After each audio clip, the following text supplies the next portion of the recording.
لا كنا مزيانين، لعبنا مزيان، درنا مجهودنا، كفينا لي زوكاز. خلي قلت لك ما بغيتش يدخل لنا، ما كانش شي نهار ديالنا، ما نعرف من عند الله.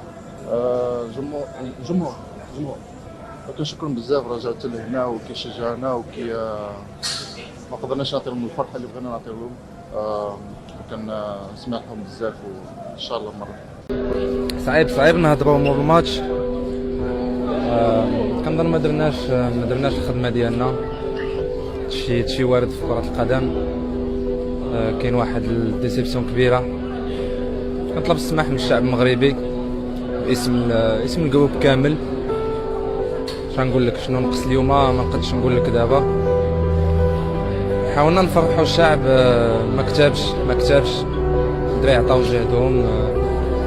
صعيب، ما كاينش كلمات، صعيب نهضر، ولكن في السراء والضراء منين ربحنا كلشي ربح في المغرب. اليوم خسرنا كاملين، وش نقول لك، نكملوا الخدمه وخير ان شاء الله.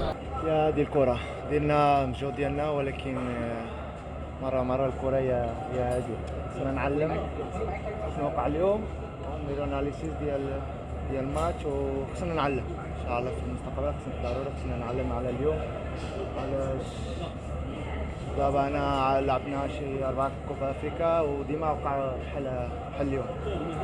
خصنا من عند الشانس، خصنا نماركي ونكمل الماتش دوبيان، ولكن هي هذه الكره مره ما كتبهاش اليوم، وان شاء الله خصنا نكونتينيو نزيد ترافاي ونعلم. نظن بانه الاقصاء مر بالنسبه لنا وبالنسبه للشعب المغربي. كنا تنتمناو نحققوا المبتغى ديالهم. تنظن بانه صراحه الله خلقنا بعض الفرص ما سجلناهمش، وخلصنا الثمن غالي بالاقصاء. وكذلك في ظل غياب لاعبين مثل زياش ومثل بوفال، صعبت عندنا الماموريه.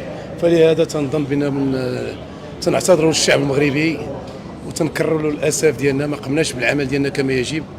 وتنتمنى من الله في المستقبل في بطوله مثل هذه تكون عندنا في البلاد نقدروا نحققوها، لانه صراحه حتى من الناحيه ديال التحكيم وهذا ما تنظن ما كانش في المستوى هذا نرفز اللاعبين ديالنا.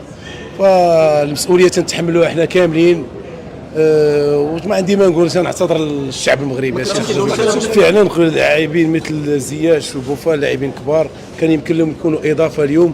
فلهذا تنظن بانه باقيين شي حوايج خصنا نتعلموهم، وتنعتذروا لكم، تعتذروا للشعب المغربي، لانه صراحه الله القلب ديالنا زعما ربي اللي عالم. المدرب، حنا المدرب على الاخطاء والشيء كاع اللي تقدروا تقولوا، تنتحملوا مسؤوليتنا. حنا قمنا باخطاء وتنتحملوا مسؤوليتنا، وتنعتذروا وتنكروا اعتذارنا. ولا كان شي حاجه خصنا ندفعوها غندفعوها.